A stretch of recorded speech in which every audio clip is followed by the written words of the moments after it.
अस्सलाम वालेकुम। Class 12 chapter number 4 जिसका नाम एसिड बेस केमिस्ट्री है, इसका लेक्चर नंबर 1 अभी हम स्टार्ट करेंगे और आज का हमारा टॉपिक है पीएच टाइट्रेशन कर्व। अब पीएच टाइट्रेशन कर्व, इस सारे टॉपिक को अंडरस्टैंड करने से पहले आपको टाइट्रेशन के बारे में पता होना चाहिए। टाइट्रेशन हमारे पास एक ऐसी टेक्निक है जिसमें हम किसी एक ऐसा सॉल्यूशन जिसकी कंसंट्रेशन के बारे में हमें पता हो, उसकी हेल्प से ऐसे सॉल्यूशन की कंसंट्रेशन फाइंड कर सकते हैं जिसकी कंसंट्रेशन हमें पता ना हो। तो ये डेफिनेशन मैंने यहां लिख दी है कि टाइट्रेशन इज अ टेक्निक, एक टेक्निक है, एक मेथड है जिसको हम यूज करते हैं to determine the concentration of an unknown solution. एक ऐसा सॉल्यूशन जिसकी कंसंट्रेशन के बारे में हमें पता ना हो, उसकी कंसंट्रेशन को फाइंड कर सकते हैं। और नॉर्मली हम टाइट्रेशन करते हैं between acid and alkalis. Alkalis मतलब बेस, एसिड एंड बेस के दरमियान टाइट्रेशन का मेथड किया जाता है। अब इसका मतलब ये होगा कि अगर आपको एसिड की कंसंट्रेशन का पता है तो आप इसकी हेल्प से अल्कलीज की कंसंट्रेशन फाइंड कर सकते हो, या अल्कलीज की कंसंट्रेशन आपको बता दी जाए तो उसकी हेल्प से आप एसिड की कंसंट्रेशन को फाइंड कर सकते हो। तो ये एक हमारे पास एक ऐसी टेक्निक है जिससे आप डिफरेंट सॉल्यूशन की कंसंट्रेशन फाइंड कर सकते हो by the help of another solution जिसकी कंसंट्रेशन आपको पता है। अब इसमें हमारे पास एक दो पॉइंट ऐसे हैं जो टाइट्रेशन को अंडरस्टैंड करने के लिए हमें पता होना चाहिए। सबसे पहले टाइट्रेंट। अच्छा, टाइट्रेंट नॉर्मली टाइट्रेशन के दौरान वो हमारे पास सॉल्यूशन होगा जिसकी कंसंट्रेशन नॉर्मली हमें पता होती है, उसको आप क्या कहते हो? टाइट्रेंट। तो ये बात लिखी है, नाउन सॉल्यूशन, ऐसा सॉल्यूशन जिसकी कंसंट्रेशन आपको पता हो उसे टाइट्रेंट कहते हैं। उसको ऐड किया जाता है नॉर्मली ब्यूरेट से, किसके अंदर? इस कॉनिकल फ्लास्क के अंदर। और कॉनिकल फ्लास्क के अंदर नॉर्मली ऐसी चीज रखी जाती है जिसकी कंसंट्रेशन आपको पता नहीं होती, उसको आप एनालाइट या टाइट्रेंट बोलते हो। ये टाइट्रेंट टी और इधर डी, टाइट्रेंट। नॉर्मली एनालाइट भी हम यहां आपकी बुक वाले ने लिखा होता है, लेकिन एक चीज यहां माइंड में रखनी है कि आप टाइट्रेंट को इस फ्लास्क में भी रख सकते हो और एनालाइट को ब्यूरेट में भी रख सकते हो। लेकिन नॉर्मल प्रोसीजर ये होता है कि जो हमारे पास ब्यूरेट होती है उसमें टाइट्रेंट होता है जिसकी कंसंट्रेशन आपको पता होती है, और जो फ्लास्क होता है उसमें नॉर्मली एनालाइट होता है जिसकी कंसंट्रेशन आपको नहीं पता होती। अब जो चीज कॉनिकल फ्लास्क के अंदर हम ऐड करते हैं, चाहे वो एसिड है चाहे अल्कलीज है, उसके अंदर फ्यू ड्रॉप्स हम इंडिकेटर के ऐड करते हैं। और इंडिकेटर एक ऐसा हमारे पास सॉल्यूशन है जो अपना कलर चेंज करता है जब पीएच चेंज होती है। तो ये हमारे पास बेसिकली जो इंडिकेटर्स है ये ऑर्गेनिक कंपाउंड्स होते हैं। तो ये बात यहां लिखी है, and indicator shows the end point. अब इंडिकेटर के बारे में मैंने आपको बता दिया। अब इंडिकेटर काम क्या करता है वो यहां लिखा हुआ है, ये एंड पॉइंट को शो करता है। एंड पॉइंट हमारे पास वो पॉइंट होगा जहां पे इक्वल अमाउंट प्रेजेंट होगी एसिड एंड अल्कलीज की। मतलब जब यहां से H प्लस आइन आएंगे, यहां से OH नेगेटिव आइन, ये दोनों H प्लस आइन और OH नेगेटिव आइन की कंसंट्रेशन इक्वल हो जाएगी, तो उस पॉइंट को आप क्या कहोगे? And point. और एंड पॉइंट के बारे में हमें कौन बताता है? इंडिकेटर। कैसे बोला? By changing the colour. For example इसका पहले पिंक कलर है, तो यहां से जब आप एसिड ऐड करते रहोगे तो ये पिंक कलर जब खत्म हो जाएगा, इट्स मीन के अब हमारे पास H प्लस आइन और OH नेगेटिव आइन की कंसंट्रेशन इक्वल हो गई है। अब इस एंड पॉइंट मैंने अभी आपको बता दिया कि जब जो टाइट्रेंट है और एनालाइट है उनके मोल्स इक्वल हो जाएंगे, इक्वल अमाउंट में ये आपस में रिएक्ट कर चुके होंगे, तो तब हमारे पास क्या होगा? उस पॉइंट को आप क्या बोलते हो? And point. जब मैंने बताया कलर चेंज होगा, तो कलर चेंज को कौन बताता है? इंडिकेटर। अब इक्वलेंस पॉइंट भी बेसिकली यही होता है, वो पॉइंट जहां पे ग्राफ के अंदर, ये ग्राफ है ना, इसको अंडरस्टैंड करते हैं जो कि पीएच टाइट्रेशन कर्व है। इस ग्राफ के अंदर वो पॉइंट जहां पे जिस पॉइंट पे equal amount of acid and alkalis ने रिएक्ट कर लिया हो, उसको आप क्या बोलते हो? Equivalence point. इसको हम यहां इस तरीके से लिख सकते हैं कि moles of acid when becomes equal two moles of base means alkalis. तो अल्कलीज के बराबर जब बेस और एसिड के मोल्स जब बराबर हो जाते हैं तो उसको आप इक्वलेंस पॉइंट कहते हैं। उसको न्यूट्रलाइजेशन पॉइंट भी कहा जाता है। Point of neutralisation. Point of neutralisation का मतलब यही है कि जब एसिड और बेस की अमाउंट बराबर हो चुकी है। अब इसमें इसको ना एक एक्सपेरिमेंट की हेल्प से हम अंडरस्टैंड करते हैं। हमारे पास एक टॉपिक है, इसके अंदर स्ट्रॉन्ग एसिड और स्ट्रॉन्ग अल्कली के दरमियान ना हमने क्या किया है, एक टाइट्रेशन परफॉर्म की है, उसके रिजल्ट में हमारे पास ये एक पीएच टाइट्रेशन कर्व आएगी। इसको फिर हमने अंडरस्टैंड करना है। सबसे पहले तो जो स्ट्रॉन्ग एसिड है वो हमने कौन सा लिया है, HCl, और स्ट्रॉन्ग अल्कली मींस के बेस वो हमने कौन सी ली है, NaOH। ये मैंने बता दिया कि ये क्या होते हैं, अल्कली या स्ट्रॉन्ग बेस होते हैं। इसमें क्या करते हैं कि सपोज दैट इसके अंदर ना हमारे पास क्या था, HCl। ये जो फ्लास्क है इसके अंदर हमने क्या ऐड किया हुआ था, HCl। HCl हमें इस सॉल्यूशन में हमारा जो कंसर्न है HCl के H+ आयन से है। इसका मतलब अगर इनिशियली हमारे पास इस फ्लास्क के अंदर सिर्फ अगर HCl है तो इसमें H+ आयन की कंसंट्रेशन को हम काउंट करेंगे, और इस H+ आयन इतने हैं कि इसकी वजह से pH पहले जो थी ना हमारे पास इस सॉल्यूशन की, वो थी 1 से लेके 2 के दरमियान। तो इस कॉनिकल फ्लास्क में हमने पहले से क्या ऐड कर लिया है, HCl, जिसकी pH कितनी है, 1 से लेके 2 के दरमियान, जो कि एक स्ट्रॉन्ग मतलब एक काफी ज्यादा एसिडिक मीडियम है। अब हम क्या करेंगे, यहां ब्यूरेट से पहले तो खैर इसमें 1-2 ड्रॉप आप इंडिकेटर के ऐड करोगे, जो हमें बताएगा कि कब यहां से बेस को एक दफा स्टॉप करना है इसके अंदर ड्रॉप होने से। अब इसके अंदर हमने क्या लिया हुआ है, फॉर एग्जाम्पल NaOH।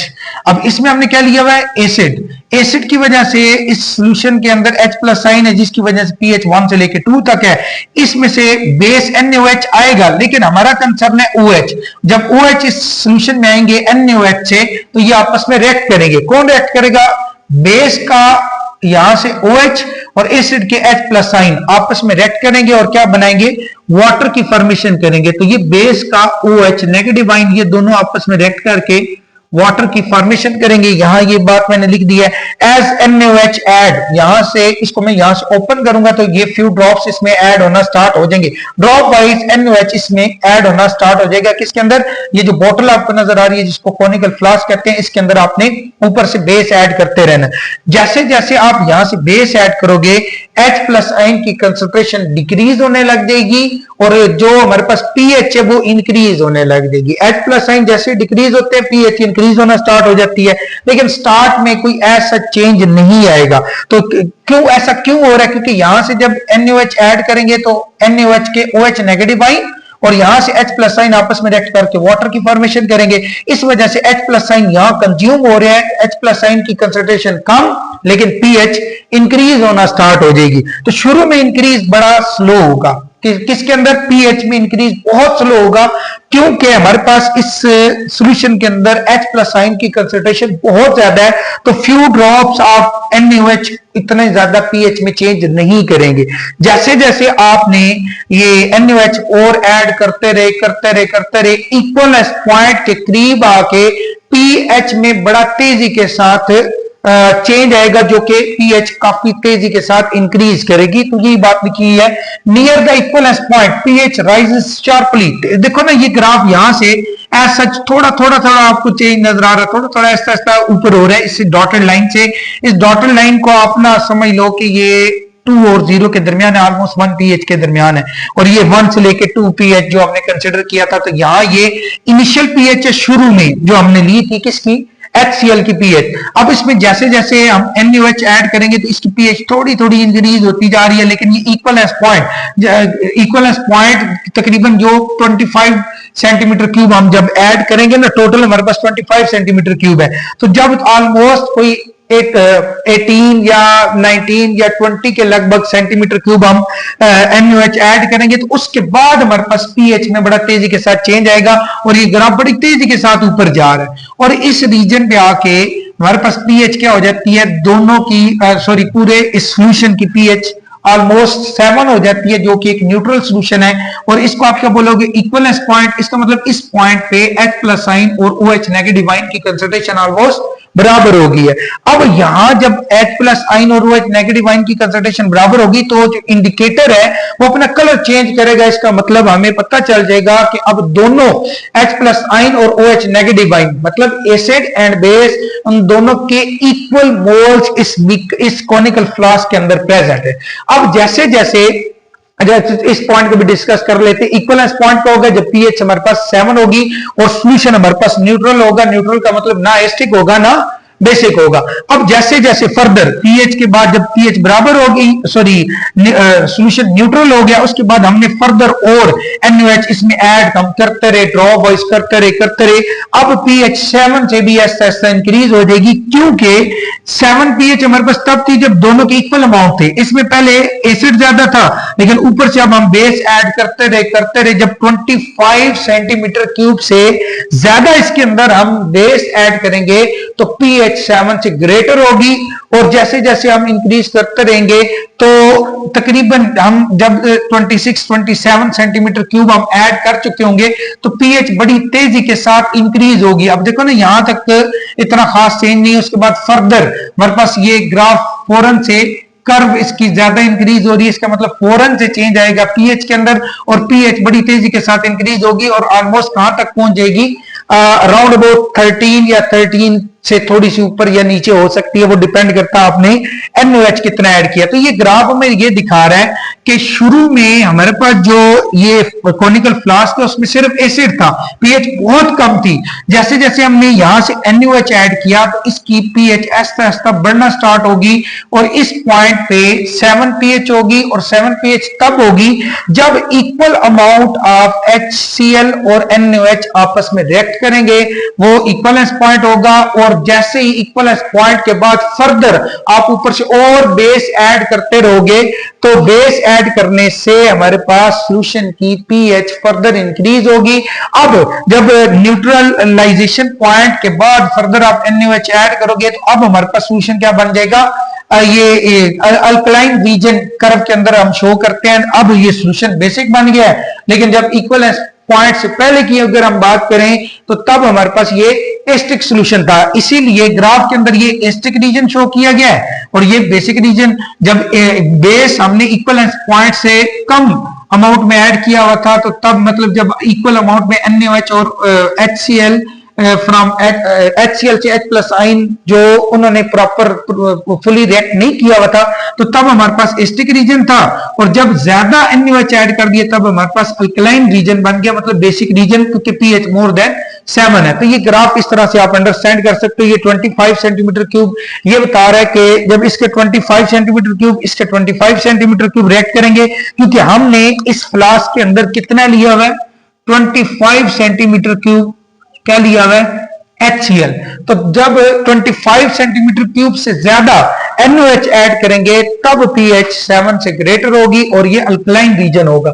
अब ये फर्दर ग्राफ को एक्सप्लेन किया हुआ है, vertical rise around equivalence point, ठीक है, ये भी इसमें शो किया गया है। ये वर्टिकल राइज है, ये जैसे ये वाला ऊपर की तरफ जा रहा है, ये भी ऊपर की तरफ जा रहा है।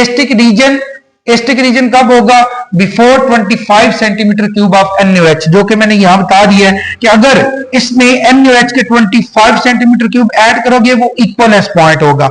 NaOH के 25 सेंटीमीटर क्यूब से कम वॉल्यूम अगर इसमें ऐड किया हुआ है तो वो एस्टिक रीजन होगा। अगर इस सॉल्यूशन के अंदर HCl के इस सॉल्यूशन के अंदर आप 25 सेंटीमीटर क्यूब से NaOH की ज्यादा अमाउंट ऐड करते हो, वॉल्यूम ऐड करते हो, तो तब ये बेसिक होगा। यही बात लिखी हुई है। अल्कलाइन रीजन कब होता है, जब 25 सेंटीमीटर क्यूब ऑफ NaOH आप उससे ज्यादा अमाउंट इस फ्लास्क के अंदर ऐड करते हो। अब ये जो डायग्राम, ये जो ग्राफ आपको शो किया गया, ये किसके लिए diagram shows a pH titration curve for 0.1 मोल पर डेसीमीटर क्यूब HCl, इसकी मोलैरिटी बताई गई है और इसकी हेल्प से आप NaOH की मोलैरिटी फाइंड कर सकते हो। ये अब वैसे हमारा यहाँ टॉपिक नहीं है, लेकिन जस्ट हमने ये देखना है कि pH किस तरीके से चेंज होती है। अब ये जो ग्राफ है ना, इसका रिवर्स टाइट्रेशन भी हम इसको अंडरस्टैंड कर सकते हैं। अच्छा, इस ग्राफ का जो रिवर्स टाइट्रेशन है, इसकी रिवर्स टाइट्रेशन वो हम किस तरह से अंडरस्टैंड कर सकते हैं कि ये जो ग्राफ है ना वो हम उल्टा कर देंगे। उल्टा कैसे करेंगे कि अब ब्यूरेट के अंदर हम एसिड ऐड कर देंगे और जो बेस है उसको हम कॉनिकल फ्लास्क में ऐड कर देंगे, और उससे जो हमारे पास ग्राफ मिलेगा वो बिल्कुल इसके अपोजिट है। इसी को क्या कर दो, अपोजिट, मतलब ये वाला पोर्शन यहां आ जाएगा और ये वाला पोर्शन यहां आ जाएगा। इसको थोड़ा सा अंडरस्टैंड करते हैं। जैसे कि अब हमारे पास जो फ्लास्क है उसके अंदर हमने क्या ऐड किया हुआ था, उसमें हमने अब पहले यहां इस केस में हमने फ्लास्क के अंदर एसिड ऐड किया हुआ था। इस ग्राफ के लिए हम क्या करेंगे, फ्लास्क के अंदर बेस ऐड करेंगे और जो ब्यूरेट है उसके अंदर हम क्या ऐड करेंगे, एसिड। उसके लिए ये ग्राफ है, आप देखो ना, इनिशियली पीएच हमारे पास कितनी होगी, मोर देन 7, जो कि ये अल्कलाइन रीजन को शो करती है। जो फ्लास्क थी ना हमारे पास, ये फ्लास्क, ये जैसे हमने वो पहले ड्रा की, ये हमारे पास फ्लास्क है। इस फ्लास्क के अंदर अब हमने क्या लिया हुआ है, हमने लिया हुआ है जी बेस NaOH लिया हुआ है, और हम इसके हेल्प से, ब्यूरेट की हेल्प से हम इसमें क्या ऐड करेंगे, फर्दर हम इसमें HCl ऐड करेंगे। तो यहां हमने पिछले में क्या किया था, ऊपर आपने यहां ब्यूरेट के अंदर क्या लिया हुआ था, बेस। अब अगर आप देखो ना, इस फ्लास्क के अंदर सिर्फ हमारे पास NaOH है। NaOH क्योंकि एक बेसिक मीडियम होता है, इसकी ऑलमोस्ट पीएच जो होगी वो 13 से लेके 14 के दरमियान तकरीबन होगी इसकी पीएच, ठीक है। तो जो कि एक बेसिक मीडियम को शो कर रहा है। अब हम क्या करेंगे, इसकी पीएच कितनी है, इतनी, ऑलमोस्ट 13 के लगभग है। अब जैसे ही हम ऊपर से HCl ऐड करेंगे तो इसकी पीएच 13 से जो 14 के दरमियान है वो ऐसा ऐसा डिक्रीज होना स्टार्ट हो जाएगी। इस केस में पीएच इंक्रीज हो रही थी, इस केस में डिक्रीज हो रही है। क्यों? क्योंकि इस सोल्यूशन के अंदर अभी हमारे पास OH नेगेटिव आयन है और HCl से हमारे पास क्या आएंगे, H+ आयन। तो जो OH नेगेटिव आयन इस फ्लास्क के अंदर इतने ज्यादा मौजूद है, उसके साथ यहां से जो एसिड से H+ आयन आएंगे वो रिएक्ट करेंगे। इसका मतलब इसके अंदर OH नेगेटिव आयन की कंसंट्रेशन कम होगी, और जितनी OH नेगेटिव आयन की कंसंट्रेशन कम होगी उतनी पीएच भी डिक्रीज होती जाएगी। इस वजह से जैसे जैसे H+ आयन हम HCl ऐड करेंगे तो H+ आयन आएंगे और ये रिएक्ट करेंगे। इसलिए ग्राफ अगर आप देखो ना, ऐसा ऐसा शुरू में इतना नीचे नहीं आ रहा, लेकिन बाद में इक्वलेंस पॉइंट के करीब पहुंच के ग्राफ फौरन से नीचे आता है। अब जब इसकी और इसकी इक्वल अमाउंट आपस में रिएक्ट करेंगे, अगर क्योंकि इसके अंदर हमने कितना लिया हुआ है, 25 सेंटीमीटर क्यूब। अब अगर इसके अंदर 25 सेंटीमीटर क्यूब लिया हुआ है तो यहां से जब 25 सेंटीमीटर क्यूब आप आएंगे HCl, तो तब हमारे पास क्या मिलेगा, हमें इक्वलेंस पॉइंट। मतलब ये हुआ कि HCl और NaOH के मोल्स बराबर हो जाएंगे और तब पीएच क्या होगी हमारे पास, 7। यहां क्या पीएच है, 7, और 7 पीएच पे इक्वलेंस पॉइंट होगा। अब जब दोनों की इक्वल अमाउंट आपस में रिएक्ट कर चुकी है, उसके बाद फर्दर हम और HCl इसके अंदर ऐड करेंगे। अब पीएच और डिक्रीज होना स्टार्ट हो जाएगी, और जब सारा हम कितना ऐड करेंगे, जितना हमारे पास ये HCl की अमाउंट होगी वो हम ऐड करते रहेंगे, और पीएच कितनी पहुंच जाएगी, ऑलमोस्ट 2 और 0 के दरमियान, जो कि ऑलमोस्ट 1 के लगभग बनती है। और पीएच क्या हो जाएगी, 7 से भी डिक्रीज होना स्टार्ट हो जाएगी। लेकिन ये तब होगा जब हमारे पास HCl के 25 सेंटीमीटर क्यूब से ज्यादा वॉल्यूम इस फ्लास्क में हम ऐड कर देंगे, तो तब पीएच कितनी हो जाएगी, ऑलमोस्ट 2 और 0 के दरमियान, जो कि हमारे पास HCl की नॉर्मल पीएच होती है। तो इसके लिए ग्राफ क्या हमारे लिए रिवर्स है। अब देखो ना, ये पॉइंट और ये पॉइंट आप पढ़ो ना, that diagram shows a pH titration curve 0.1 मोल पर डेसीमीटर क्यूब, और ये HCl के। लेकिन यहां सेम ये मोल्स हमारे पास किसके लिए, NaOH के लिए, और इसका वॉल्यूम हमने कितना लिया था फ्लास्क के अंदर, एसिड का 25, और सेम यहां बेस का जो वॉल्यूम लिया हुआ वो हमने भी कितना लिया हुआ, 25 सेंटीमीटर क्यूब। अब हम जितना ऊपर से एसिड ऐड करेंगे तो इसकी पीएच उतनी डिक्रीज होती जाएगी, और एक टाइम आएगा जब पीएच इसकी क्या हो जाएगी, 7। और 7 कब होगी, जब इसके भी 25 सेंटीमीटर क्यूब हम इसमें ऐड कर देंगे, और बेस किसके अंदर पहले से 25 है, लेकिन फर्दर 25 से जितना ज्यादा वॉल्यूम हम इसमें ऐड करेंगे HCl का, इसकी पीएच उतनी ज्यादा डिक्रीज होगी। और ये हमारे पास क्या है, ये ग्राफ शो कर रहा है। देखो ना, शुरू में पीएच कितनी थी, ऑलमोस्ट मोर देन 12, जो कि 13 के लगभग बनती है, और जो एंड पॉइंट है, एंड पॉइंट या फाइनल पॉइंट, उस टाइम पीएच हमारे पास कितनी हो जाएगी, ऑलमोस्ट 2 से भी लेस और ऑलमोस्ट 1 के लगभग हो जाएगी पीएच। और उसकी रीजन ये है कि HCl आप फर्दर ऐड करते जा रहे हो।